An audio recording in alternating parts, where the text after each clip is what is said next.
Hola, ¿cómo le va? Un placer reencontrarnos en esta nueva edición de Pool Económico, el programa sobre seguros, bancos y economía que usted sigue todos los martes a las 11 de la noche acá por Metro. ¿Cómo estás, Raúl? Buenas noches. Buenas noches. Bueno, hoy vamos a hacer un especial dedicado a los abogados de la industria aseguradora.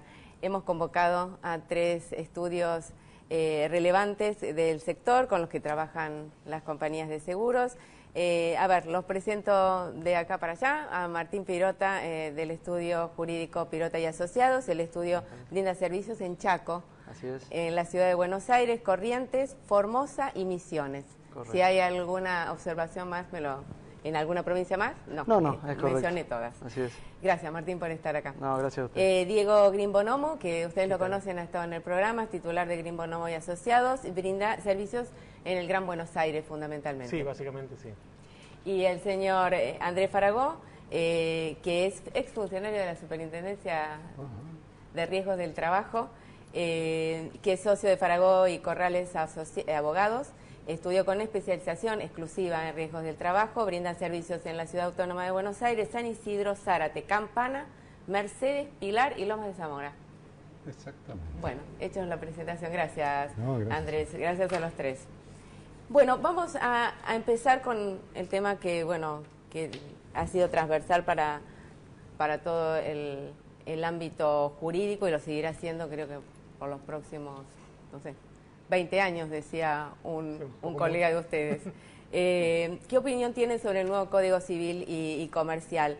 Estuvo acá en el programa Aldo Álvarez, que es presidente de ADEA, de la Asociación de Aseguradores Argentinos, y dijo que el nuevo código dinamita las bases del derecho privado que nosotros conocemos. Por otro lado, Diego Speyer, que usted también lo conoce, que es socio de Chevalier, Butel, Speyer y Mariani, le dijo a estrategas en el número que ustedes también participaron de la edición sobre abogados del seguro, que los cambios no son ni radicales ni revolucionarios, con excepción de materias como el derecho de familia o el de sucesiones, y mirados en conjuntos, dice, son positivos. ¿Qué opinan ustedes? En principio, que lo que planteó Álvarez parece un poco excesivo. Primero porque tenemos que empezar a ver cómo interpreta el Poder Judicial todas estas normas. Segundo, porque básicamente para el mercado del seguro los cambios no son drásticos. Tengo la sensación de que probablemente... Él a lo mejor hablaba en términos generales, ¿no? De todo el Yo cambio. creo que sí. Nosotros vamos a ir viendo, no sé si 20 años, creo que fácilmente en un par de años vamos a tener ya novedades, porque la justicia siempre nos brinda estas novedades. Así que tengo la sensación de que hay aspectos que van a clarificar.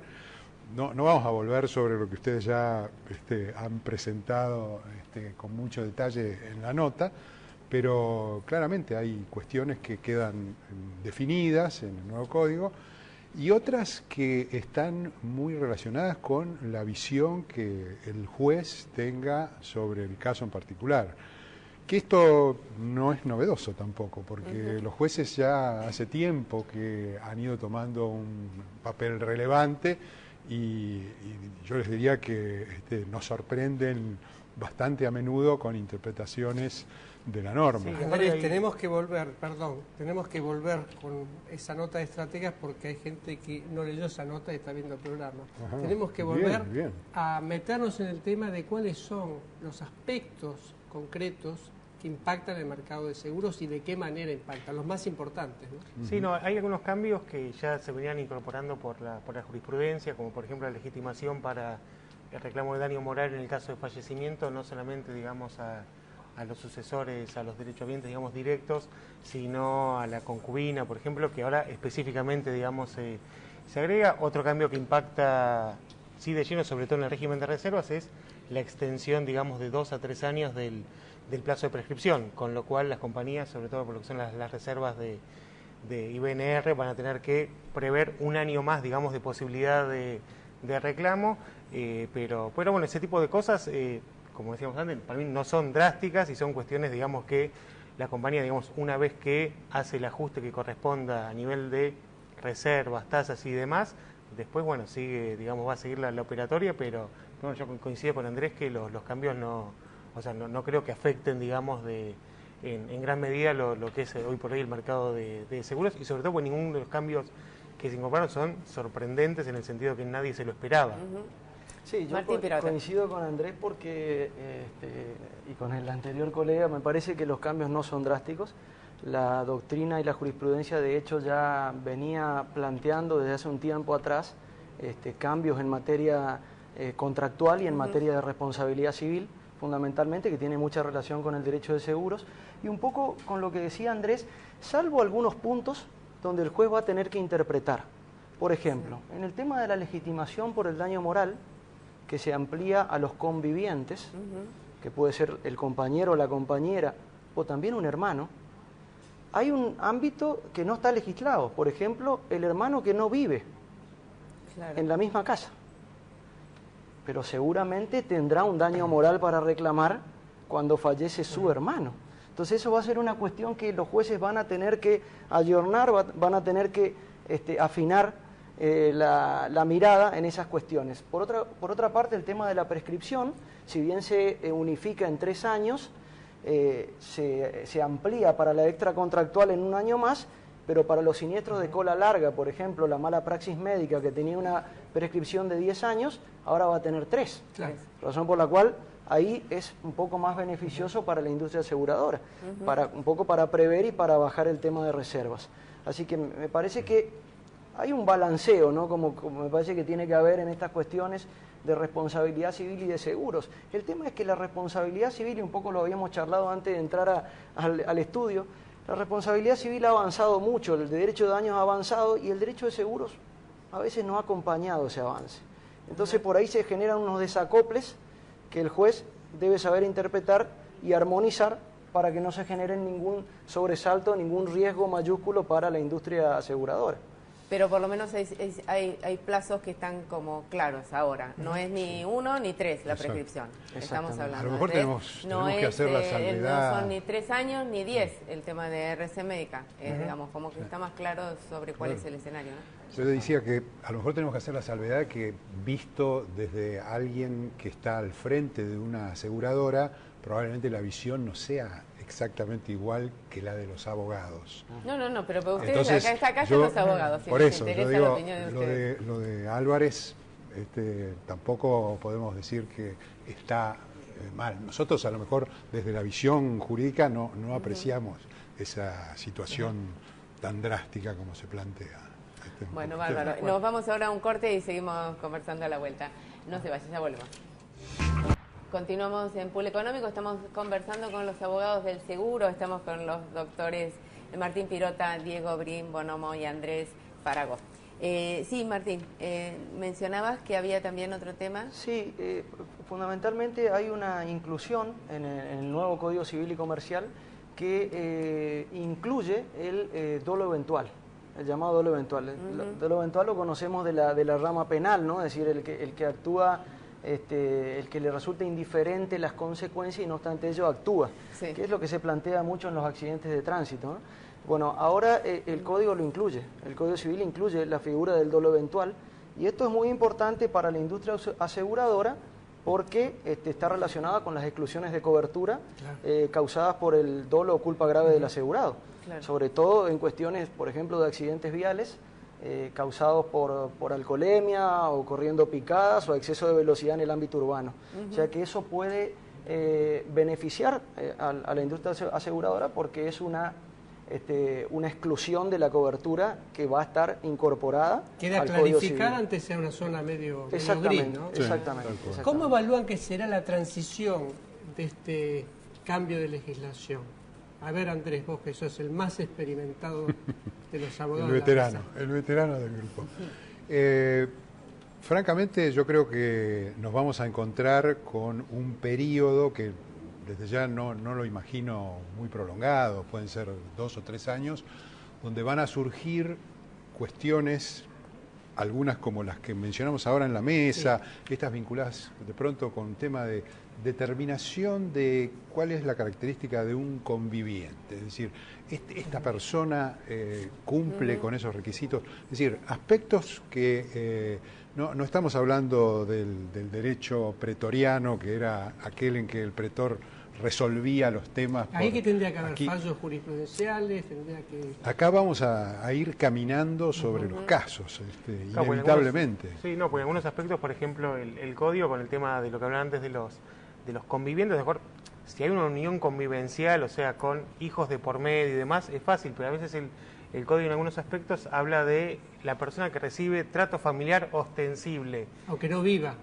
Claro, entonces el tema es ese, o sea, va a estar librado obviamente a la interpretación judicial. Por ejemplo, vos que me tratás a mí con buena onda. Familiarmente, sí, claro, sí, si te pasa algo puedo llegar a reclamar. Si te pasa. Bueno, dos cosas que habían mencionado justamente en la nota de estrategas. La función preventiva del daño que tiene el nuevo código, que ahí les quedaban como grises también de cuáles era el alcance que pueda tener, y la ampliación de los casos en los que se permite el anatocismo o interés de intereses, según el nuevo código. Esas dos cosas, las opiniones que tienen. En riesgo de trabajo, el tema del deber de prevención siempre fue un capítulo muy significativo, a tal punto que nunca encontramos una línea exacta para dividir la obligación del asegurado, que sería el empleador en este caso, de la aseguradora, que es la que en realidad tiene que plantear cuáles son los mecanismos de prevención, pero el que tiene que llevarlos a la práctica es el asegurado. No obstante, en la justicia muchas veces esa línea se borronea. Sí, le exigen al asegurador la prevención del daño que lo tiene que hacer el asegurado. Cuando estamos poniendo el foco sobre el aspecto preventivo, estamos pensando que puede haber justamente muchos fallos que estén aplicados al asegurado. Tal cual. ¿Y cuál es el límite? Martín. Fundamentalmente, esto tiene que ver con el nuevo enfoque del código de las tres funciones de la responsabilidad civil, ¿no? De la función preventiva, de la función resarcitoria y de la función punitoria. La función preventiva es lo que el antiguo Código Civil hablaba de la acción de daño temido. Estaba incorporada en el Código Civil, lo que pasa que no era tan usual.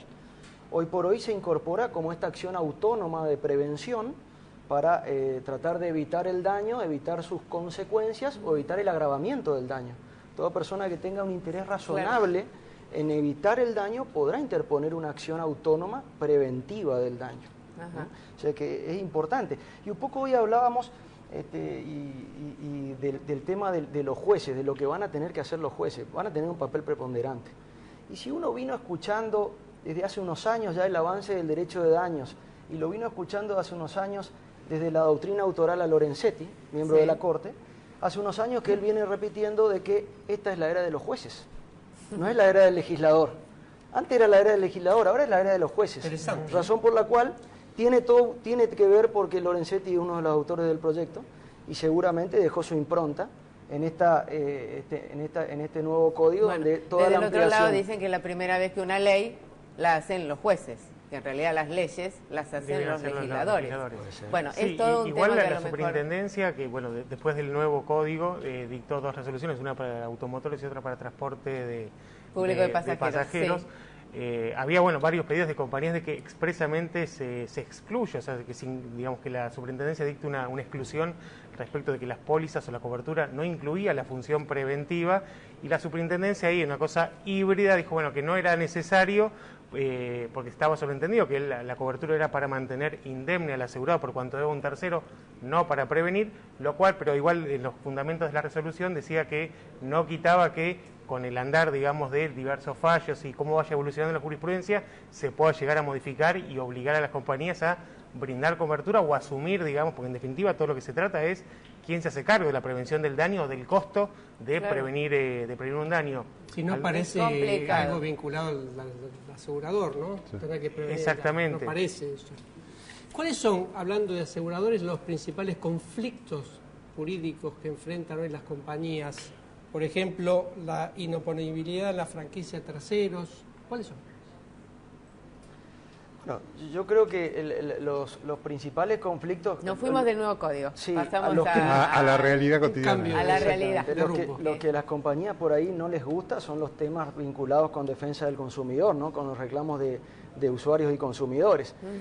Digo porque hay voces a favor y en contra respecto de si la relación que se entabla entre el asegurador y el asegurado es o no una relación de consumo y cae o no dentro de la ley de defensa del consumidor. Hoy por hoy creo que la doctrina mayoritaria dice de que es una relación de consumo, y más aún con la incorporación del Código Civil y Comercial, los contratos de consumo al Código, razón por la cual eso pareciera que ya no habría... Ya la pelearon. Ya la pelea parece que está bastante perdida. No, pero una ventaja en ese sentido respecto al nuevo Código, que si bien queda claro que los contratos de seguro son contratos de consumo, sí establece el código que el tercero expuesto al contrato de consumo no es beneficiario, digamos, o sea, no tiene una relación de consumo con el asegurador. O sea, a lo que se refiere es el tercero, digamos, que sufre un accidente o que es, digamos, dañado por un asegurado, no tiene un vínculo de consumo con la compañía de seguros, que antes muchos jueces sí lo consideraban así, y por ende, digamos, decían, bueno, no, si tiene relación de consumo puede... Por ejemplo, cuestionar la validez de las cláusulas y las y condenas demás. que exigen indemnizar en exceso, pero importante, de la suma asegurada, ¿esto es habitual o se da en casos puntuales en determinadas jurisdicciones? En general, digamos, no es algo habitual. El tema es cada vez que sucede y obviamente llama la atención y hace ruido, pero no es de algo hecho, generalizado la nueva norma ahora marca claramente el tema del límite de cobertura. Entonces yo creo que es un elemento que hoy sí se puede. Antes el juez encontrábamos algunos fallos, no es numerosa la cantidad de fallos, pero había fallos en esas situaciones. Pero hoy creo que con la nueva norma está mucho más claro el tema del límite de esa cobertura. Sí, lo cual no quita que la superintendencia también tendría que rever, digamos, los valores, porque bueno, inflación mediante, evolución, digamos, de los distintos indicadores y todo. Por ejemplo, lo que es automotores, la cobertura que originalmente años atrás era sin límite, después de hacer 3 millones, hoy es de 4 millones, pero no hay un accidente, por ejemplo, con 2 fallecidos, y si tuvieron, no sé, atención por ART o cosas por el estilo, la suma asegurada resulta totalmente insuficiente. Ya no que se excede la suma, sino que la suma no es suficiente para cubrir, digamos, todas las consecuencias de un siniestro. Nos vamos a otro corte y seguimos hablando. No se vayan, ya volvemos. Continuamos en Público Económico, estamos hablando con los abogados de la industria aseguradora. Habían quedado 2 temas sobre la mesa, uno decía los daños punitivos y después también de los intereses, con Diego, que habías mencionado recién. Sí, lo que habíamos mencionado, el tema de los daños punitivos, que el Código Civil y Comercial los menciona como una sanción pecuniaria disuasiva, que hoy habíamos hablado de la función punitiva de la responsabilidad civil, plantea problemas relacionados con la extensión y con el destino. Los daños punitivos vienen del derecho anglosajón, es decir, son extraños a nuestro sistema, pero ya estaban incorporados antes a la Ley de Defensa del Consumidor, que también incluso hay compañías que lo han sufrido. Y son daños que no guardan relación con el daño efectivamente sufrido, sino que se imponen con carácter ejemplificador o disuasivo para evitar conductas, para evitar repeticiones de conductas. ¿No? Entonces, estos actualmente no están dentro de la cobertura de seguros. Pero también la superintendencia ha dicho que con el correr del tiempo va a haber que evaluar si las compañías no van a tener que ir también previendo el aseguramiento de estos daños que, como decimos, no guardan relación con el daño efectivamente sufrido, razón por la cual tiene todo que ver un problema con los cálculos actuariales para las reservas de las compañías, ¿no? Está claro, ahí es un tema. El tema de los intereses. Sí, el tema del anatocismo. Volvemos otra vez, vamos y venimos del nuevo código. Que es el anatocismo es la capitalización de los intereses, o sea, se calculan los intereses, se suma el capital y esos intereses vuelven a generar nuevos intereses. El código nuevo en el artículo 770 lo que establece es para los temas extrajudiciales que se pueden pactar, digamos, de común acuerdo entre las partes, la capitalización en un plazo, digamos, no menor de 6 meses, y para los temas judiciales que los intereses se tienen que capitalizar desde el momento, digamos, de interposición de la demanda, con lo cual las demandas, digamos, todos los casos que se judicialicen ahí no establece con qué periodicidad, pero bueno, el juez ahí también va a poder fijar en el momento de la sentencia que los intereses se vayan capitalizando y eso puede llegar a duplicar o hasta triplicar, digamos, los intereses que se terminan pagando por un caso, con lo cual es un costo obviamente elevado para las compañías, o más elevado el que tienen actualmente. Que no se capitalizan. Dos temas porque ya no tenemos mucho más. Un tema, sí, yo más que hablar de las jurisdicciones más litigiosas, me gustaría hablar del tema riesgos del trabajo. ¿Por qué siguen creciendo las demandas? Se hicieron decretos, se hizo una nueva ley, se hicieron miles de cosas, pero el volumen de juicios sigue creciendo, el ingreso de demanda sigue creciendo. ¿Qué es lo que está sucediendo en ese campo? Andrés, vos que sos un especialista en el tema. Mira, se han ensayado un montón de teorías sobre ese tema. Se suponía que la ley de 2012 iba a terminar cortando esto.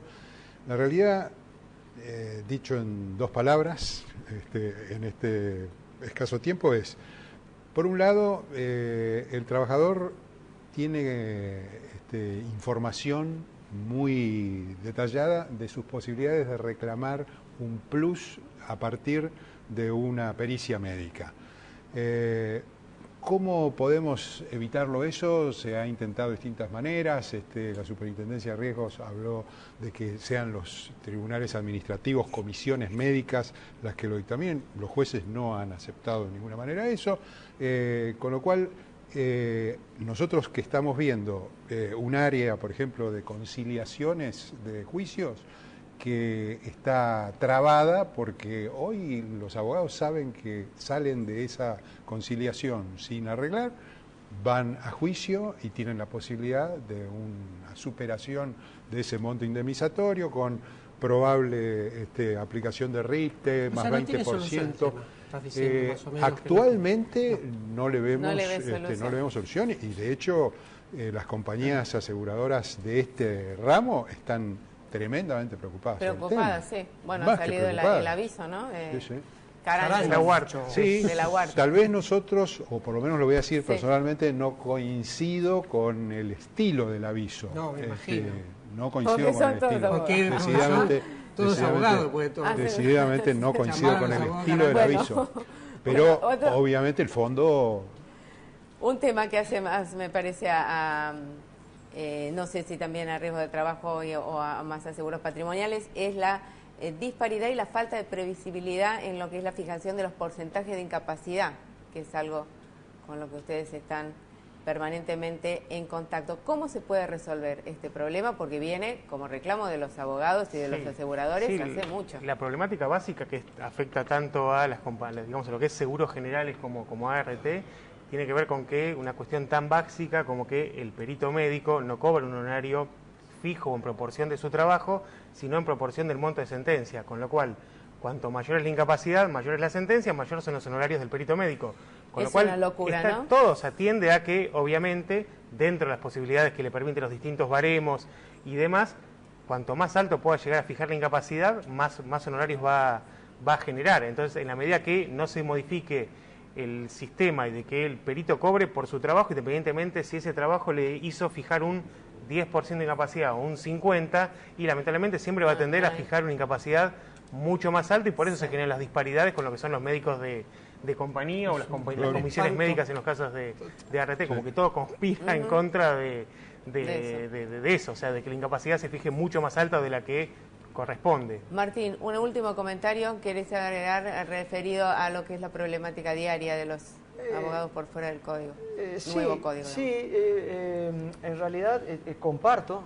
Yo creo que debiera volverse, aunque en mi jurisdicción en una época se hizo y ahora no, debiera volverse al tema de las pericias por los institutos médicos forenses del Poder Judicial. Es decir, que sea una pericia, que creemos que garantiza más la objetividad y la imparcialidad, y no tanto el tema de honorarios cuando es un perito designado de oficio, porque ahí realmente es un círculo perverso, ¿no? Entonces, en realidad, fija la incapacidad alta porque sabe que va a cobrar más.